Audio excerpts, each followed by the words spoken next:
Hello guys. आज हम लोग पढ़ेंगे 9th क्लास का प्रश्नावली 1.2।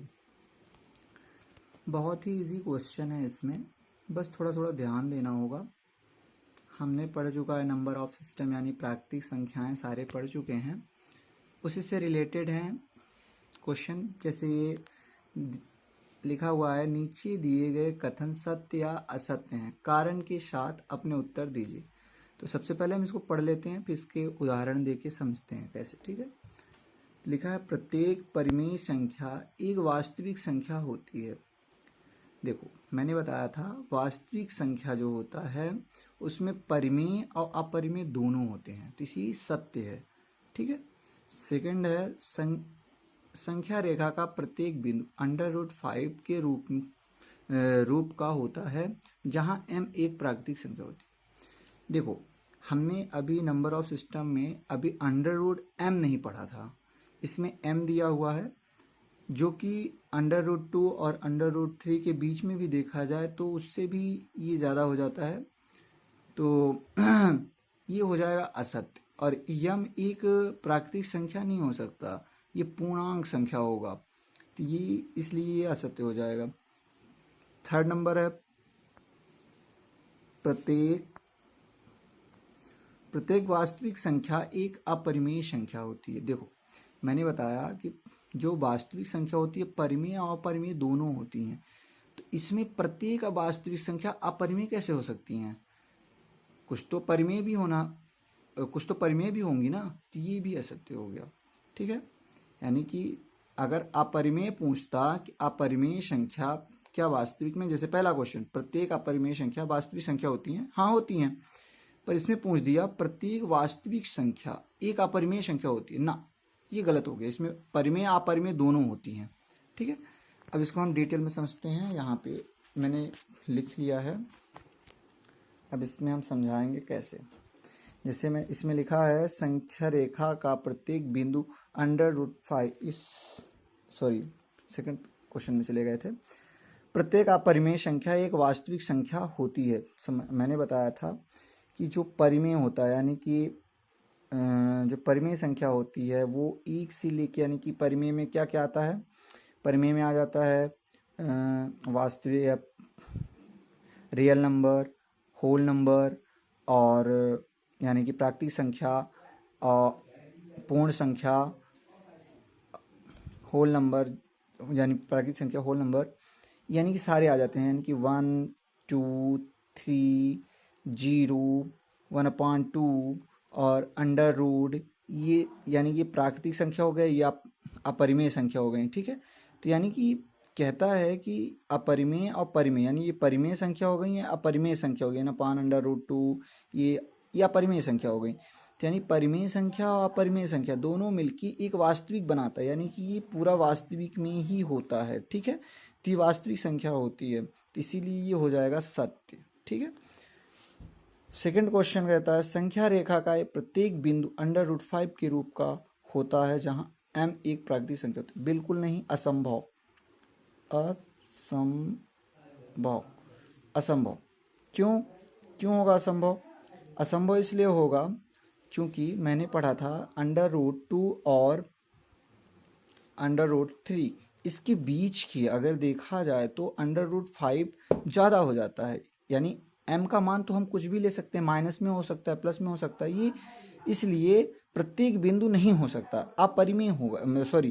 प्रत्येक बिंदु संख्या रेखा के रूप में नहीं हो सकता, जो कि ये असत्य हो जाएगा। और जहाँ पे पूछ रहा है m एक प्राकृतिक संख्या है, m बिल्कुल प्राकृतिक संख्या नहीं, m एक पूर्णांक संख्या है। क्या है?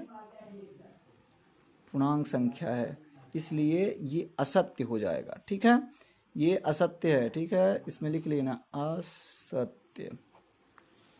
थर्ड है, प्रत्येक वास्तविक संख्या एक अपरिमेय संख्या होती है। मैंने जैसे समझाया, यानी प्रत्येक वास्तविक संख्या यानी √2, 1/√2 और माइनस के भी हो गए, तो ये प्रत्येक वास्तविक संख्या अपरिमेय नहीं हो सकती। क्यों? अपरिमेय में तो देखो, वास्तविक में तो 1 भी होता है, 2 भी होता है, 3 भी होता है, 0 भी होता है, माइनस भी होता है। क्या अपरिमेय होता है? अपरिमेय में तो ये होता है, ये नहीं होता। इसलिए ये भी असत्य हो जाएगा।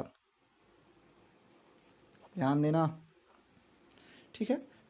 ये पहला क्वेश्चन अपना कंप्लीट हो गया तीनों। फिर हम समझेंगे सेकंड क्वेश्चन, जो कि बुक से समझते हैं। बुक में क्या लिखा है? बुक में लिखा है, क्या सभी धनात्मक पूर्णांकों के वर्गमूल अपरिमेय होते हैं? यदि नहीं तो एक ऐसी संख्या के वर्गमूल का उदाहरण दीजिए जो एक परिमेय संख्या है। तो यहाँ पे मैंने लिख दिया है, ठीक है। तो देखो क्या कहता है, क्या सभी धनात्मक पूर्णांकों के वर्गमूल परिमेय होते हैं, यानी कि हमने कोई भी ले लिया धनात्मक संख्या।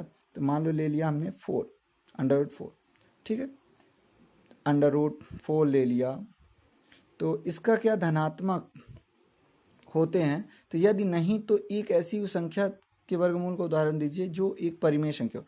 तो हम इसको देखते हैं कि इसका वर्गमूल क्या निकलेगा, 2 यानी 2। तो ये परिमेय है कि नहीं है? है ना? तो ये परिमेय संख्या होगा। अगर हम इसको लिखने जाएं तो हम इसको इस प्रकार से लिख सकते हैं कि धनात्मक पूर्णांकों के वर्गमूल, यानी कि हम ले सकते हैं सम में √4 जो कि अपरिमेय है, ठीक है। और अगर और किसी पे जाते हो, जैसे कि कोई भी संख्या ले लो, उसमें भी ट्राई कर सकते हो। तो 4 अपरिमेय होता है। यदि नहीं तो एक, हम देखो इसमें बताया कि यहाँ होता है भाई, तो ये होता है। अगर नहीं होता तो एक ऐसी संख्या के वर्गमूल का उदाहरण दीजिए जो एक परिमेय संख्या है। तो देखो इसका एक परिमेय संख्या ये हो गया, ठीक है। अब इसमें अगर इम्पोर्टेंट कुछ है तो वो है थर्ड क्वेश्चन। थर्ड क्वेश्चन थोड़ा इम्पोर्टेंट है, आता भी है पेपर में।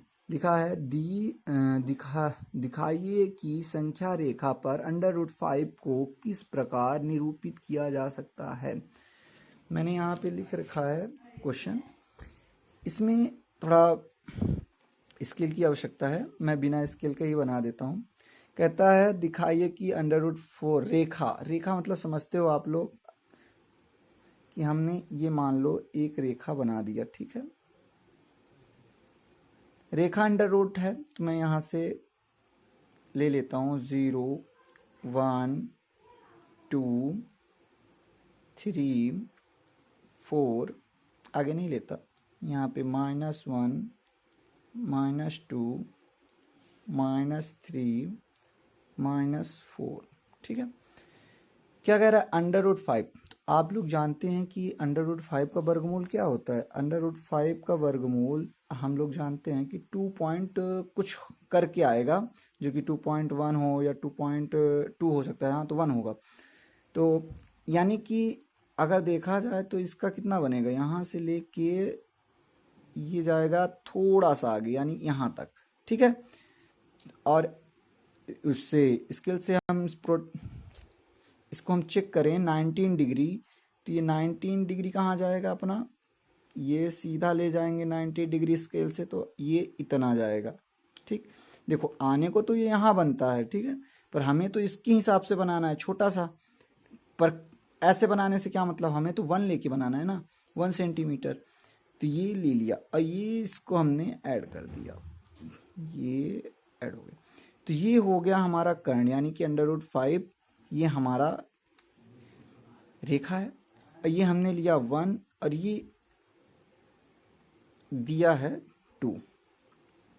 अब यहाँ पे हमने 1 क्यों लिया, क्योंकि इसका वर्गमूल जो निकला 2.1 का निकला है, ध्यान दीजिएगा। तो यहाँ पे 2 हमने आधार लिया और 1 लंब लिया। तो इसको हम पाइथागोरस प्रमेय के अनुसार चलेंगे। किसके अनुसार चलेंगे, पाइथागोरस प्रमेय के अनुसार।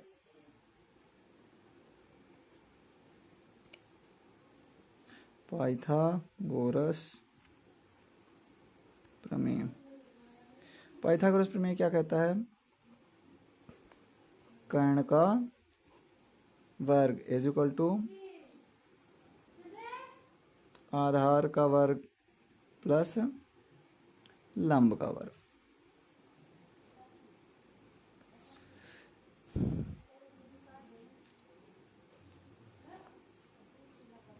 ठीक है, कर्ण हमारे पास क्या है, √5। आधार क्या है 2 और लंब क्या है 1।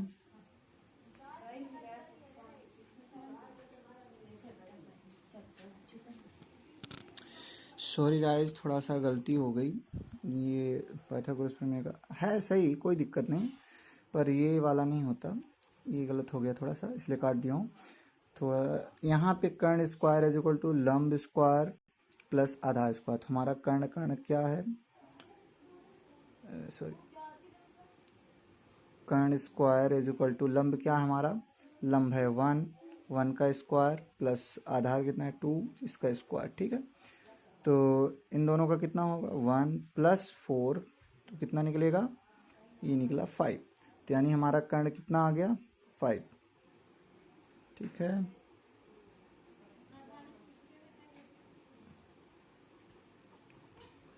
अब देखो अंडर रूट में है, ये कर्ण का स्क्वायर है, तो यहाँ पे क्या हो जाएगा 5 अंडर रूट। ठीक है, आई बात समझ में। तो ये क्वेश्चन समझ में आया कैसे किया गया है। अगर नहीं समझ में आया तो थोड़ा सा एक बार और समझेंगे फिर। ठीक है, ये 1.2 ख़त्म हो चुका है 9th क्लास का। अगर नहीं समझ में आया तो एक बार मैसेज करिएगा जहाँ पे समझ में नहीं आया। अगर समझ में आता है तो हमारे चैनल को सब्सक्राइब करिए और हमको प्रमोट करिए, वीडियो शेयर करिए, लाइक करिए। Thank you.